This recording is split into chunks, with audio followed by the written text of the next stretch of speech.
ہمارے فقیہ الاسلام حضرت اقدس حضرت مولانا مفتی مظفر حسین صاحب نور اللہ مرقدہ کے آپ جانشین ہوتے ہیں، اور آپ نے سرزمین سہارنپور میں ایک ایسا بچیوں کا ادارہ قائم کیا ہے کہ دور دراز تک اس کے مثل تو کیا مثال بھی نہیں ہے۔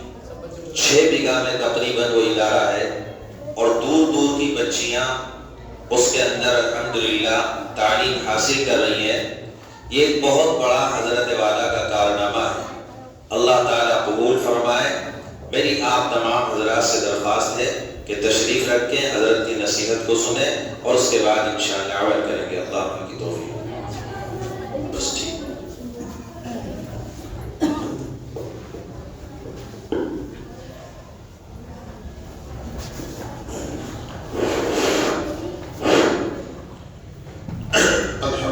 رب العالمین والصلاة والسلام على رسوله الكريم وعلى آله وأصحابه أجمعين، أما بعد، أعوذ بالله من الشيطان الرجيم، بسم الله الرحمن الرحيم،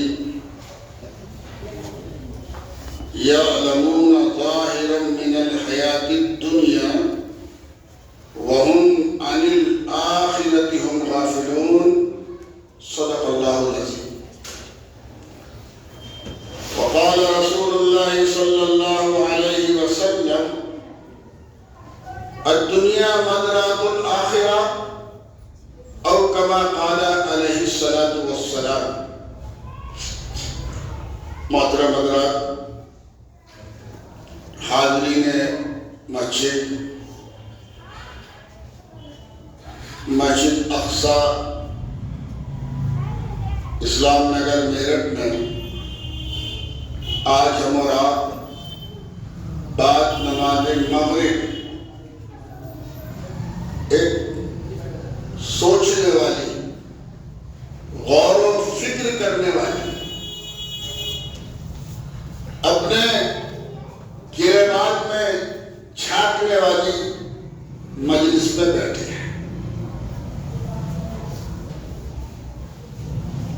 آج امت مسلمہ، ہم اور آپ مسلمان،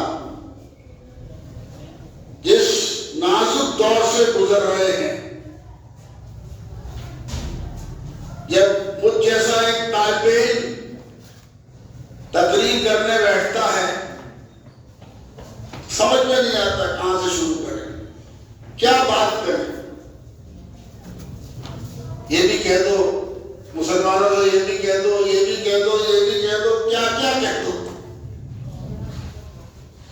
آج کم و بیش ہماری حالت اس مریض جیسی ہو گئی، اس مریض جیسی حالت آج مسلمانوں کی ہے، جس کا نہ دماغ کام کر رہا، نہ آنکھیں کام کر رہی ہیں، نہ کان سن رہے ہیں، نہ زبان بول رہی ہے، نہ دل دھڑک رہا ہے، نہ ہاتھ پکڑنے کی طاقت رکھتے ہیں۔ پیٹ کا سارا بہت ساری چیزیں اس کے اندر، یہ بھی ساری مشینری فیل، پیروں سے چل بھی نہیں سکتا۔ اب آپ اس مریض کو، جس کا سارا بدن ہے داغ داغ، ڈاکٹر کے پاس لے جائیے، ڈاکٹر کیا کہے گا؟ کہاں سے علاج شروع کرے گا؟ سر سے کرے گا، پیر سے کرے گا، پیٹ سے کرے گا، کہاں سے کرے گا؟ سوائے اس کے کہ ڈاکٹر یہ کہہ دے گا کہ میاں بہت دیر کر دی، مہرباں آتے آتے گھر لے جائیے، ان کی خدمت کر لیجئے، اور انہیں مرنے سے پہلے اگر کلمہ پڑھ سکے تو کلمہ پڑھا لیجئے اور گھر لے جائیے۔ بس آج کم و بیش وہ قوم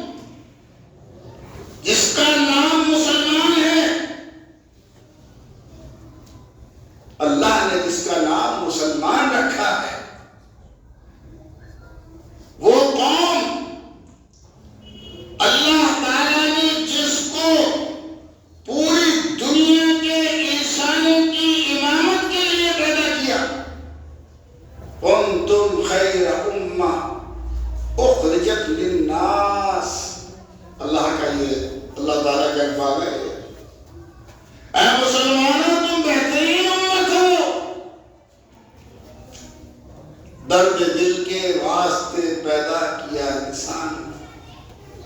تم بہترین امت ہو. تمہیں ہم نے دنیا کے تمام انسانوں کی بھلائی کے لیے پیدا کیا. اللہ کی طرف سے تو یہ مقام امامت کا، قیادت کا، نیابت کا.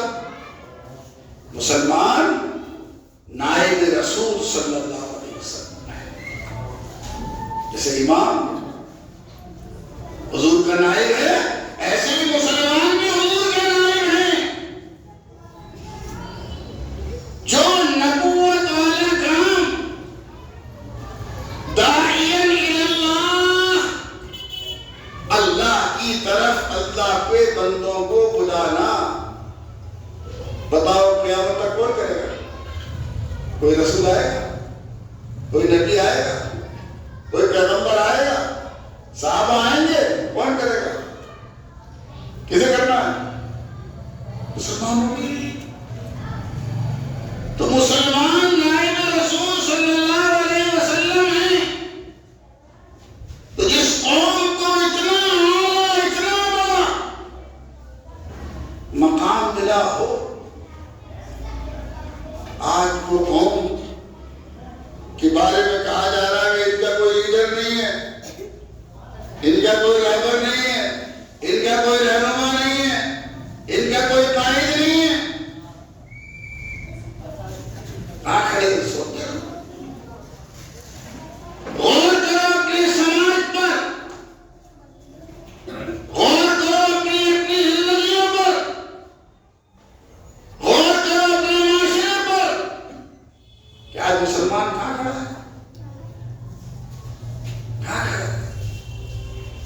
آج اگر یہ کہا جائے کہ صاحب مسلمان تعداد میں کم ہے، یہ بات بھی غلط ہو جائے. اس لیے کہ دنیا میں دوسرے نمبر کی جو قوم ہے اس کا نام مسلمان ہے. پہلے نمبر پر دنیا میں سب سے زیادہ عیسائی ہیں اور دوسرے نمبر پر مسلمان ہیں. تعداد میں بھی ہم کم نہیں. اگر یہ کہا جائے کہ مسلمان غریب ہے، یہ بھی غلط. بہتا ہوا سونا، بہتا ہوا سونا. آج دنیا میں جس سب سے زیادہ اللہ نے مسلمانوں کو دیا ہوا، اس کو پیٹرول ڈیزل کہتے ہیں. یہ بہتا ہوا سونا ہے. کوئی تعداد نہیں ہے اس کی، جتنا چاہے اتنا نکال لو اور وہ نیچے سے کم ہوتا ہے. کوئی تعداد دولت بھی آپ کے پاس کم نہیں، تعداد بھی آپ کے پاس کم نہیں. آج جتنی حکومتیں ہیں مسلمانوں کے پاس دنیا میں کبھی نہیں ہوئی. حکومت کی بھی آپ کے پاس کبھی نہیں. پھر مسلمان ایسا کیوں؟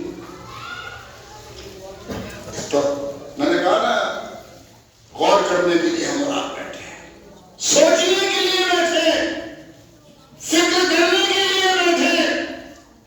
اس لیے کہ جو قوم سوچنا چھوڑ دیتی ہے، جو قوم فکر کرنا چھوڑ دیتی ہے، جو قوم اپنا محاسبہ چھوڑ دیتی ہے، تو قوت فکر و عمل پہلے فنا ہوتی ہے، پھر کسی قوم کی شوکت پہ زوال آتا ہے. سب کچھ ہونے کے بعد مسلمان ذلیل کیوں ہے؟ رسوا کیوں ہے؟ خوار کیوں ہے؟ خوف کی زندگی کیوں جی رہا ہے؟ بدامنی کے ماحول میں کیوں رہ رہا ہے؟ سب کچھ ہونے کے باوجود آخر یہ حالت کیوں ہے؟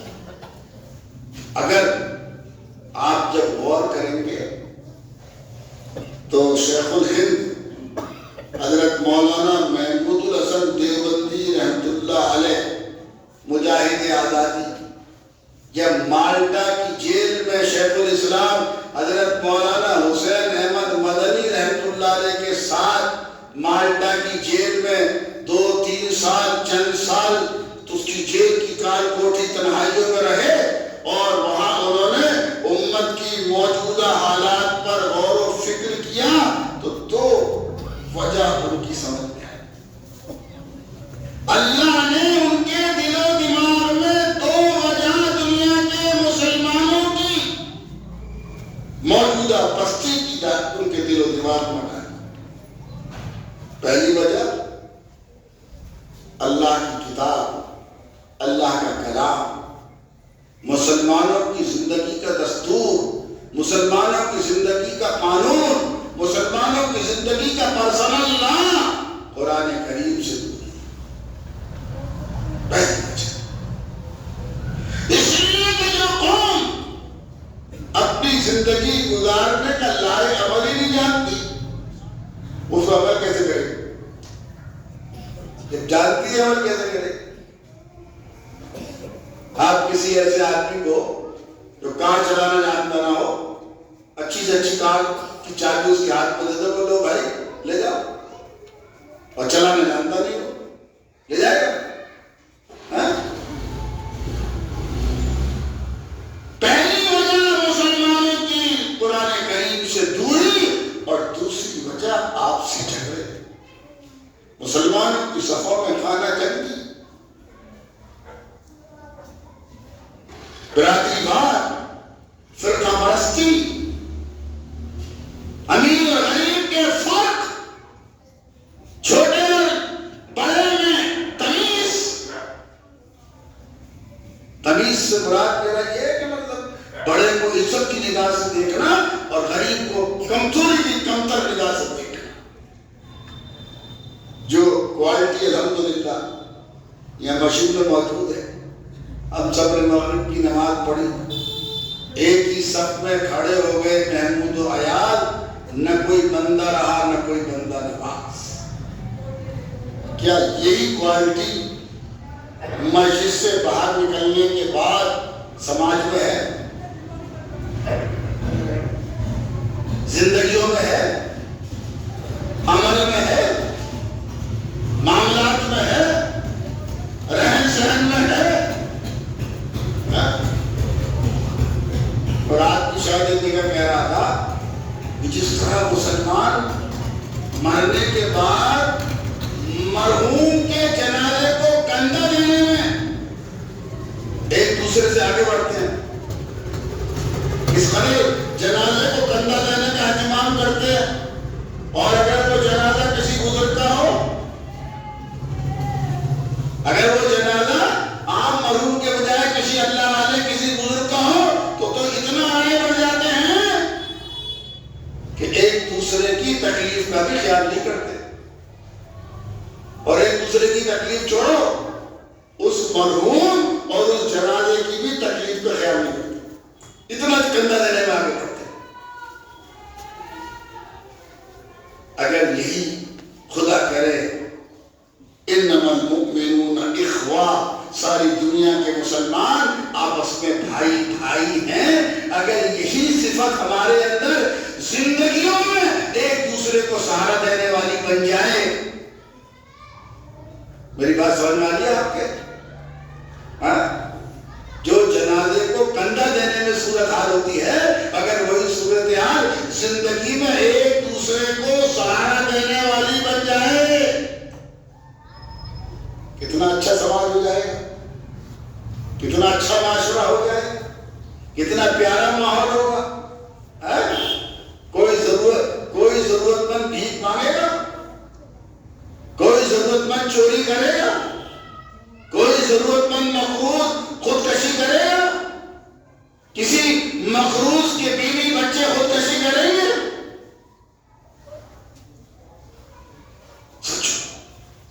شیخ الاسلام شیخ الہند رحمۃ اللہ علیہ فرماتے ہیں قرآن کریم سے دوری، یہ قرآن کریم ہماری زندگیوں کا پرسنل لا ہے، اور حالت کیا ہے ہماری؟ جتنی ہماری عمر ہو گئی،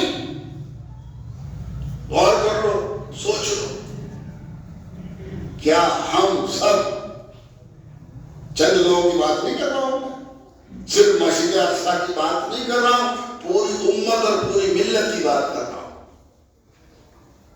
کیا ہم سب قرآن کریم پڑھنا جانتے ہیں؟ جواب آپ کو آئے گا نہیں. اور اگر آپ کہیں گے ہاں نہیں ہم سب پڑھنا جانتے ہیں، تو میں دوسرا سوال آپ سے کروں گا، کیا ہم سب قرآن کریم کو سمجھتے بھی ہیں؟ آپ کا جواب آئے گا نہیں. اگر آپ کہیں گے نہیں ہاں ہم سب سمجھتے بھی ہیں، مولانا اجز صاحب کی دن رات کی قربانی کے بعد الحمدللہ ہم سب نے قرآن کریم پڑھا ہے، ترجمے کے ساتھ پڑھا ہے، تفسیر کے ساتھ پڑھا ہے، مطلب کے ساتھ پڑھا ہے، ہم سب قرآن کریم کو سمجھتے ہیں. تو میں آخری سوال آپ سے پھر کروں گا، کیا ہم سب قرآن کریم کے سارے احکامات پر عمل کرتے ہیں؟ جواب آئے گا نہیں.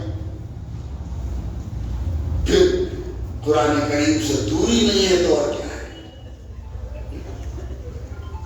ہماری زندگیوں میں ہر کام کے لیے ہمارے پاس نظام ہے، بجٹ ہے. گھر کے چولہے کا بجٹ ہے جی، گھر بنانے کا بجٹ ہے، گھر چلانے کا بجٹ ہے، کاروبار کرنے کا بجٹ ہے، بچوں کی دنیاوی تعلیم کا بجٹ ہے، بیمار ہو جائیں تو صحت کا بجٹ ہے، شادی بیاہ کا بجٹ ہے. امت کے پاس ہر چیز کا بجٹ ہے. اگر کوئی بجٹ نہیں ہے تو وہ دینی اسلامی قرآنی تعلیم کے سیکھنے اور سکھانے کا بجٹ نہیں ہے، جو بنیاد ہے مسلمانوں کی، جو بنیاد ہے آپ کی. بتاؤ اللہ پاک ہے؟ بولو اللہ پاک ہے؟ اللہ کا کلام پاک ہے؟ اللہ پاک ہے؟ اللہ کلام پاک ہے؟ اور مولانا اجز صاحب اس پاک کلام کی تعلیم پر مسلمان کیا خرچ کر رہا ہے؟ مال کا میل کچھ ہے. بہت بڑی بات کہہ رہا ہوں، مدرسے والوں سے، علماء سے، طلباء سے، تعلق والوں سے سب سے معافی مانگتے ہوئے بہت کڑوی اور بڑی گہری بات کہہ کے جا رہا ہوں. زکوٰۃ کیا ہے؟ بتاؤ زکوٰۃ کیا ہے؟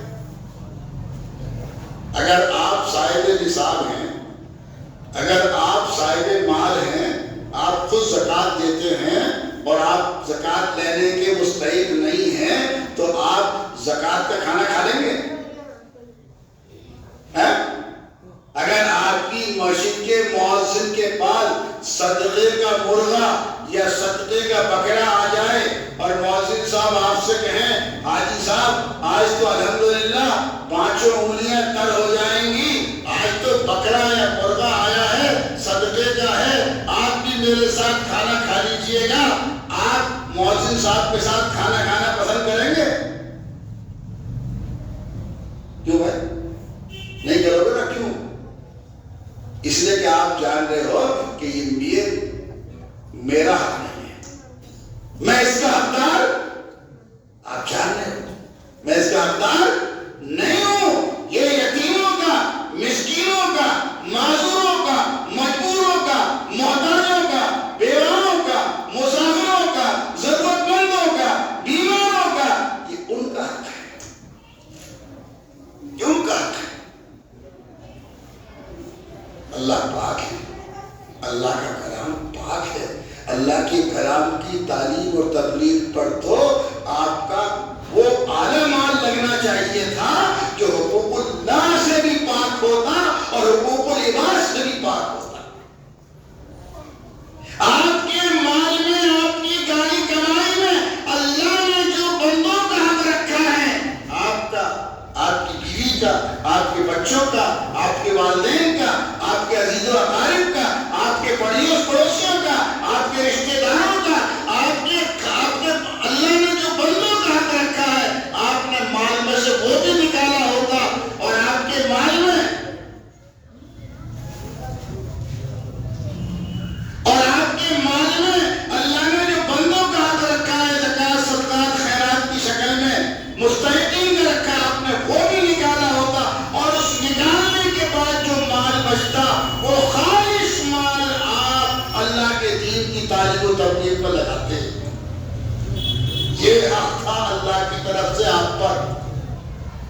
اور ہم نے کیا کیا؟ بتاؤ مدرسوں میں عام طور پہ کیا چلتا ہے؟ زکوٰۃ، صدقات، خیرات، چرم قربانی، منت، سماجت ہے۔ جو مال حاجی صاحب، متولی صاحب، چودھری صاحب، مالدار صاحب خود نہیں استعمال کر سکتے، اپنے بچوں کو استعمال نہیں کرا سکتے ہیں، جس کا اوڑھنا بچھونا خود نہیں بنا سکتے، وہ اللہ کے پاک کلام کی تعلیم پر لگا گئے ہیں، اور پھر امید کرتے ہیں کہ قاسم نانوتوی کیوں نہیں پیدا ہو رہے، رشید احمد گنگوئی کیوں نہیں پیدا ہو رہے، مولانا زکریا کاندلوی رحمۃ اللہ علیہ کیوں نہیں پیدا ہو رہے، مولانا الیاس صاحب رحمۃ اللہ علیہ کیوں نہیں پیدا ہو رہے۔ ارے بھائی، ڈائی میں جو مال ڈالو گے، بھٹی میں ڈائی میں جو مال ڈال کے پکاؤ گے، وہی تو نکل کر آئے گا۔ ایسا تو نہیں ہے کہ مٹی ڈالو اور چاندی کا بن جائے، ایسا تو نہیں ہے لوہا ڈالو سونے کا بن جائے۔ اور آپ کہو گے یہ مدرسے والے پہ زکوٰۃ، صدقات، خیرات کیوں لے جاتے ہیں؟ یہ مدرسے والے زکوٰۃ، صدقات، خیرات اس لیے لے جاتے ہیں چونکہ عام طور پر مدرسوں میں پڑھنے والے بچے یتیم ہوتے ہیں، غریب ہوتے ہیں، مسکین ہوتے ہیں، معذور ہوتے ہیں، مجبور ہوتے ہیں، محتاج ہوتے ہیں، بیواؤں کے ہوتے ہیں۔ اس لیے چونکہ یہ زکوٰۃ، صدقات، خیرات ان کا حق ہے، اس لیے مدرسے والے اس کو لے جاتے ہیں۔ جب یہاں پر دو ظلم مسلمان قرآن کریم پر کر رہا ہے، پہلا ظلم تو ہم سب کو، ساری امت کو، سارے مسلمانوں کو، امیر ہو یا غریب، چھوٹا ہو یا بڑا، بادشاہ ہو یا عوام ہے، ہر مسلمان پر جس طرح ایک غریب طالب علم پر قرآن کا پڑھنا فرض ہے، اسی طرح ایک مالدار مسلمان پر اور اس کے بچوں پر قرآن کا پڑھنا فرض ہے۔ تو پہلا ظلم تو ہم نے یہ کیا کہ نہ تو ہمیں قرآن پڑھنا چاہیے تھا، ہم نے قرآن نہیں پڑھا، اپنے بچوں کو نہیں پڑھانا، اپنی بچیوں کو نہیں پڑھانا۔ اور دوسرا ظلم ہم نے یہ کیا کہ اس تعلیم قرآن، تعلیم دین، تعلیم اسلام پر ہمارا مال کی گاڑی کمائی لگنی چاہیے تھی، وہ ہم نے بچا کر دنیا میں لگا دی اور مال کا میل کچیل دین میں لگا دیا۔ تو بتاؤ، ظالم کو انعام ملتا ہے یا سزا ملتی ہے؟ ظالم کو انعام ملتا ہے، سزا ملتی ہے؟ سوچو، ہو سکتا ہے خدا کرے میری ساری باتیں غلط ہوں، لیکن سوچو، جوانوں سوچو، غور کرو، فکر کرو۔ آج جس دور سے مسلمان گزر رہے ہیں، اس میں نازک ترین دور میں بھی مسلمان غفلت سے بیدار ہونے کے لیے تیار نہیں ہے۔ ملک کے موجودہ حالات دیکھ لو، دنیا کے موجودہ حالات دیکھ لو، ملک کے اور دنیا کے موجودہ حالات سامنے رکھنے کے بعد آپ اپنے کلیجے پر رکھ کے بتا دو، آپ کی مسجد میں، آپ کے محلے میں، آپ کے شہر میں ایک مسلمان کا نام بتا دو جس نے اپنے بیٹے اور بیٹی کی شادی موجودہ حالات میں کی ہو، اور شادی میں خرچ ہونے والا اسراف کا، تبذیر کا، سنتوں کے خلاف شیطان لعین کے طریقے پر خرچ ہونے والا پیسہ بچا کر تعلیم قرآن اور تعلیم دین، تعلیم اسلام اور راحت مسلمان پر خرچ کیا۔ ایک مسلمان بتا دو، کون سا تماشا رک گیا؟ کیا باراتیں رک گئی؟ کیا شادی حال رک گئے؟ کیا شادیوں میں کئی طرح کا ہزاروں ہزار لوگوں کو کھانا کھلانا رک گیا؟ کیا جہیز کا ناجائز لین دین رک گیا؟ ایک بتا۔ تو جو قوم غفلت میں زندگی گزارتی ہے، تو غافل قوموں کے مقدر میں سوائے ہلاکت و تباہی کے بولو کچھ نہیں۔ جو مزدور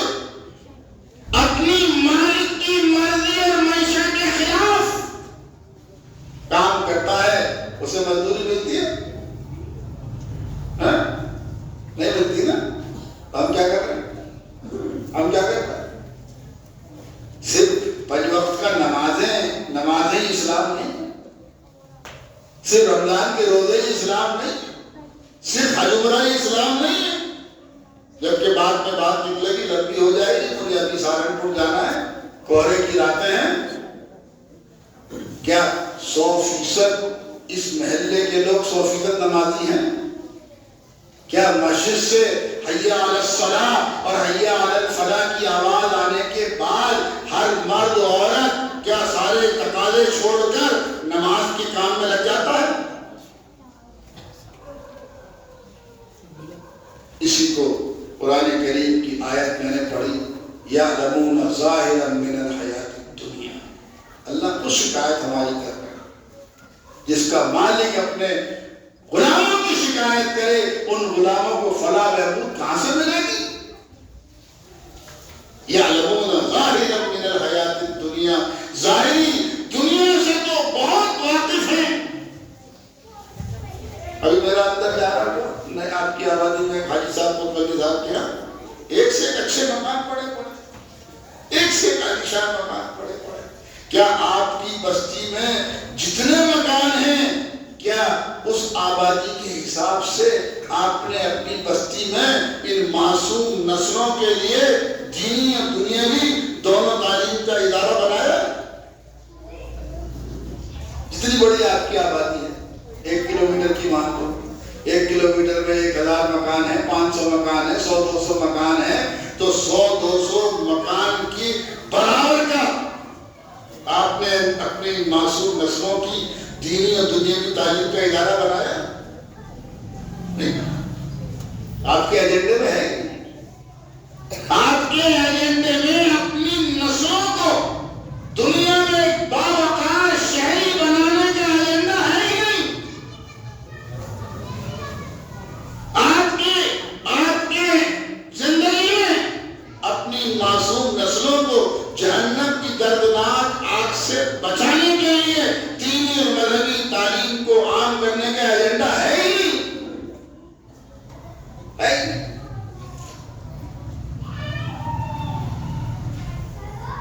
یعلمون ظاہرا من الحیات الدنیا وہم عن الآخرۃ ہم غافلون. دنیا کے سب ایک سے ایک ماہر ہیں، اور وہ آخرت جہاں ہمیشہ جا کر رہنا ہے، یہ دنیا چھوڑنی ہے، وہاں جانا ہے یا نہیں جانا؟ بولو بھائی، کیا تیاری ہے وہاں؟ کیا تیاری ہے آخرت کی؟ وَهُمْ عَنِ الْآخِرَةِ هُمْ غَافِلُونَ. فرمایا جناب محمد رسول اللہ صلی اللہ علیہ وسلم نے، الدنیا مزرعۃ الآخرہ، دنیا آخرت کی کھیتی ہے. جیسا یہاں کریں گے، جتنا یہاں کریں گے، اتنا ہی وہاں پر پا لیں گے. کریں گے تو پائیں گے، اور نہیں کریں گے تو. میرے ایمان والے بھائیوں، بزرگوں، جوانوں، اپنی زندگیوں کا رخ ٹھیک کرو، اپنی زندگیوں میں سادگی لاؤ. مسلمانوں، اپنی زندگیوں میں سادگی لاؤ. سادہ کھاؤ، سادہ پہنو، سادہ رہو، سادہ شادیاں کرو. پورے ملک میں جا کر یہی بات کہتا ہوں، شادی جس میں 3 نقطے ہیں شین کے اوپر، اس کو صرف 3 نقطے ہٹا دو، شادی کرو، اور اس پیسے کو بچا کر اپنی معصوم نسلوں کی اچھی سے اچھی، اعلیٰ سے اعلیٰ دینی اور دنیاوی دونوں تعلیم کا انتظام کرو. کیا نہیں معلوم تم کو؟ میرٹھ کے مسلمانوں، کیا نہیں معلوم تم کو؟ تمہارے بچے اور بچیوں کے داخلے میرٹھ کے اعلیٰ دنیاوی تعلیمی اسکولوں میں نہیں ہو رہے ہیں.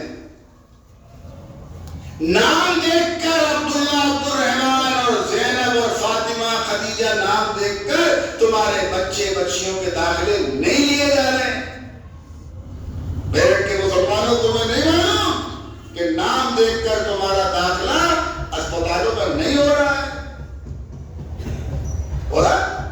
کرونا میں ہوا، پھر حاصل، پھر غفلت میں، پھر اپنے پیروں پر کھڑے ہونے کی، پھر ایک ملک